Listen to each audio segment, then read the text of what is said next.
Right, welcome along. I am chatting with Andrea Marsh. Andrea, do you want to, I can't even speak. Do you want to tell us a little bit about what you do?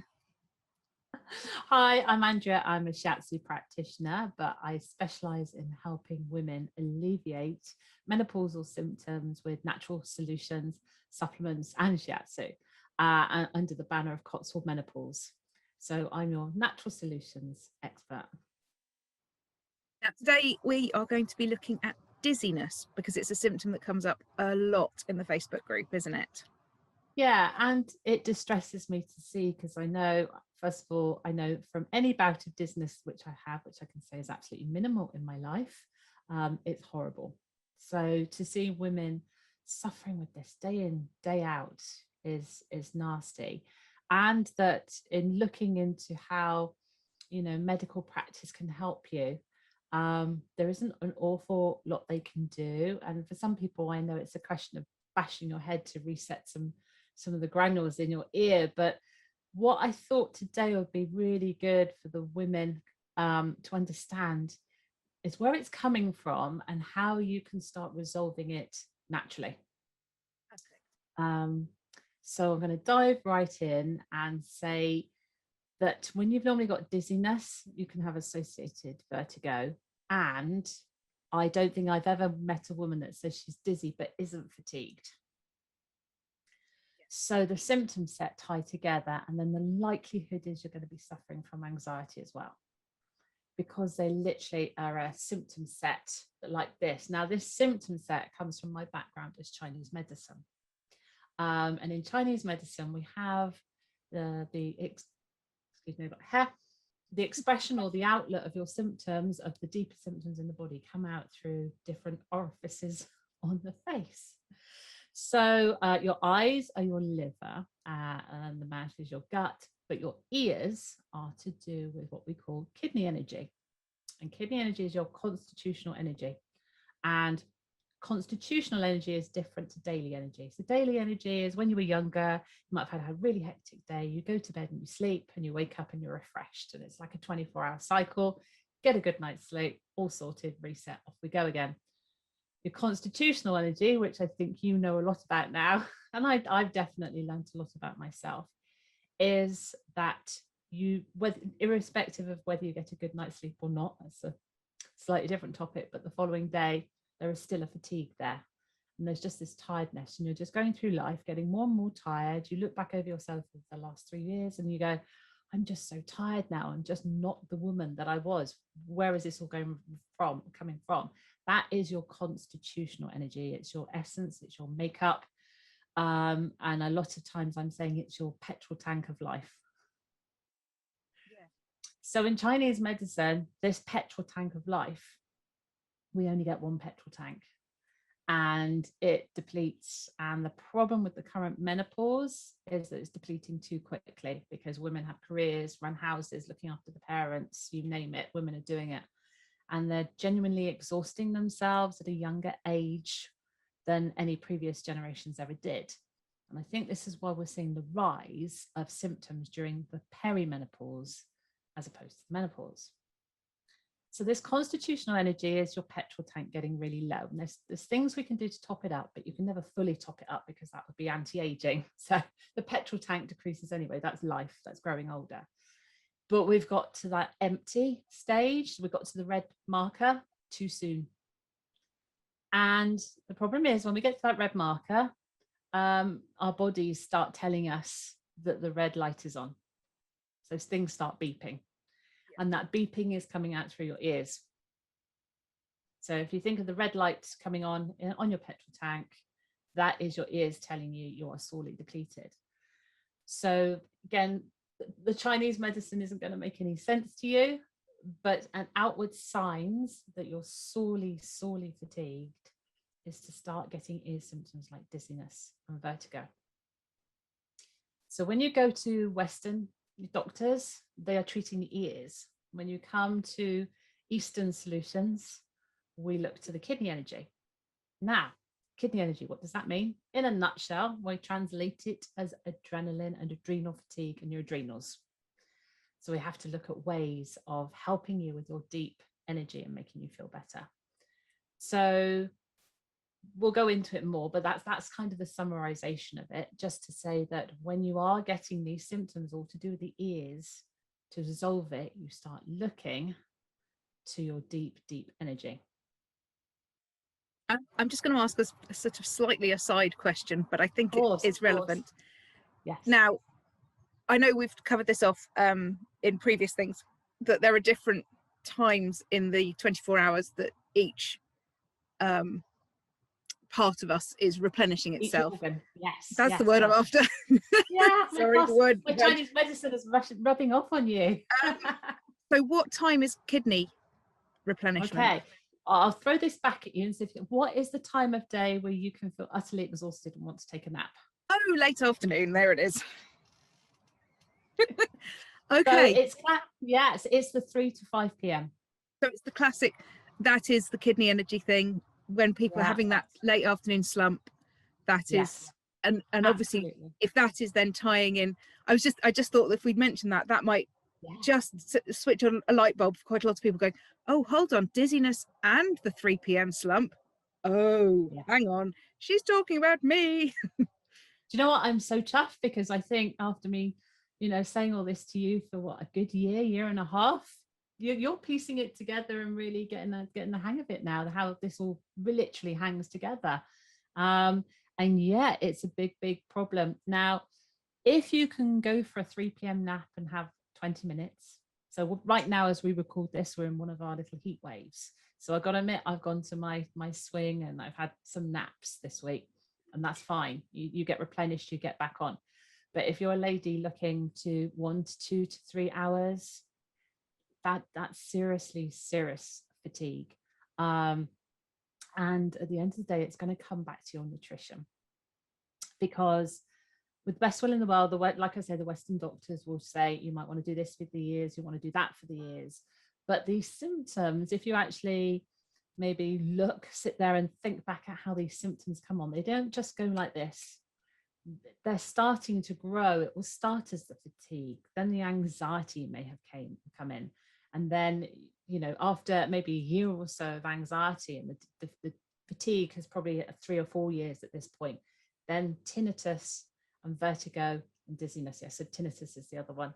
All of these symptoms, you're pushing the red, We gave you the warning with the anxiety. We gave you the warning that you were tired. And now we're really sounding the sirens. But I don't want to scare women. It's not about scaring you. It's about saying it's an underlying health imbalance and we've got to help you get it back.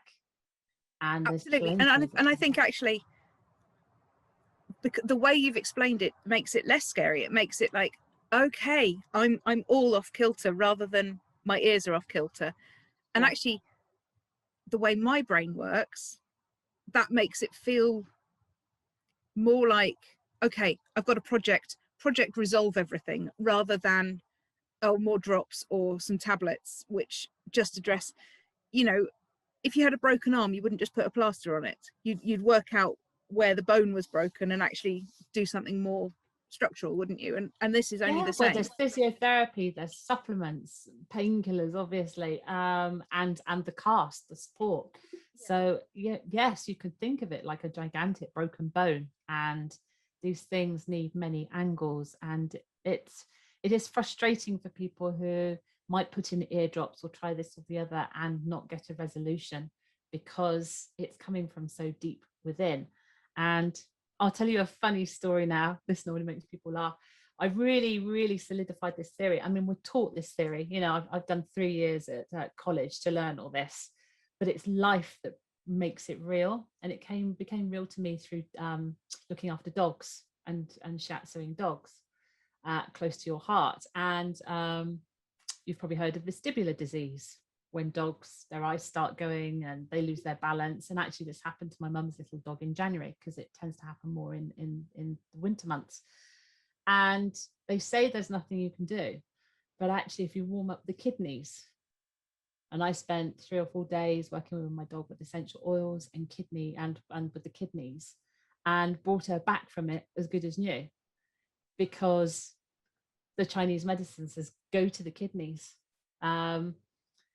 And also another symptom that a lot of ladies have is headaches. And I've seen this with the dogs, but the headache again is a symptom because you're trying to hold yourself. The problem is when we feel anything, whether we stub a toe or we've got this going on, the natural thing is to hold the body. If I don't move, I won't get dizzy. So then we bring in, secondary symptoms like muscular tension, going off into headaches and migraines and things, and then and nausea, of course, as well. And I have experienced most of these symptoms in the past when I used to get a lot of tension across the back of my neck and shoulders when I was younger. So I know that horrible, sicky feeling of if I move my head, I want to throw up. I do know that feeling. But since working with the kidneys, since receiving shiatsu myself for, however many years, just all that stuff melted away because worked on that constitution. Saying that though, even though I have a regular therapy, gosh, the perimenopausal symptoms stacked up for me, even though I thought I'll be fine with the menopause because I'm a therapist. I actually said that one day to somebody. Boy, oh boy, was I eating my words about 2 hours later. So let's say someone's watching this, she's got the dizziness, she's had the anxiety, she's exhausted, she's getting the mid-afternoon slump. What can we do to support our kidneys? What are the sort of really basic, simple things that we can do? Obviously, I know that that each individual would potentially if someone was coming to you, you'd go deeper on specific things. But what are the things that we can just sort of blanket do to support our kidneys and on our own just start to resolve this? Well, one of my favorite subjects is always hot and cold. Yep. And a lot of women, even if you're registering heat, check where you're registering heat. Like I had a client yesterday, she said, I'm actually hot. And I said, draw an outline of your heat. And it tends to always be around about here. So it doesn't even matter that we're on temperatures like today.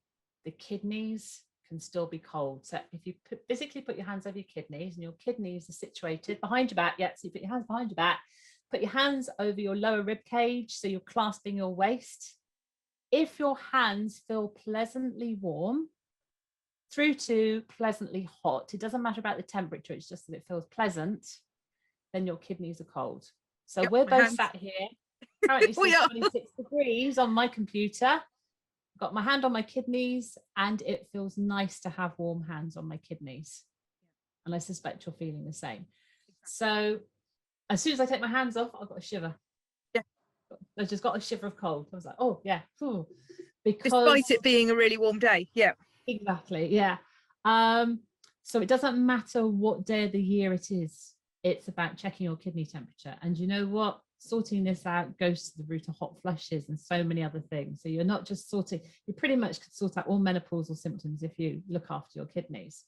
So some other simple tips. So one is about keeping the kidneys warm at all times of the year. If you sit there strapped with a hot water bottle strapped over your kidneys during the winter when you're at the computer, all of those things are fine. So my advice, if you're sat outside a cafe in the summer, is always sit with your back to the sun. So always just keep warmth on your kidneys. Then the other thing the other major simple thing you need to do is the hormonal stress, the actual physical change in the menopause takes its toll as well. I'm going to bypass all the hormones for today. That can be another talk. But to say the hormonal change uses up a lot of nutrition in your body. And it munching up that nutrition, it's what's causing the tiredness. So it's nutrition. And that comes in two forms. It comes in the form of eating more vegetables and fruit and nutritional supplements. And nutritional supplements are your multivitamins, your magnesium, as opposed to herbal supplements. I've just recently decided to separate them out because I see so many women go, I've tried black cohosh, this, that, and the other. They've all got their place. But most of those herbal supplements traditionally are for the heat symptoms of the menopause. So it's dealing with the flushes and things that come later on. Right now, we're talking about the cold symptoms, the fatigue, the anxiety, tinnitus, vertigo, etc.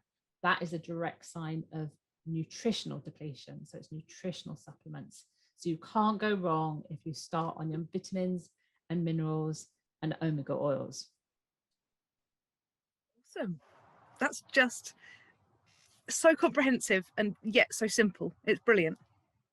That's what I try to do, and that is I have a lot of sources, a lot of doctor sources coming at me, and I try to and doctors to do with menopause as well. There are a lot of people around the world now looking at this, but I try to take it all and distill it as simply and easily as possible into basically everyday solutions that fit into your busy life, to make it easier for you. That's what I do in my book. That's what I do with my group. So I try just to, I take the complexity and try and filter it down.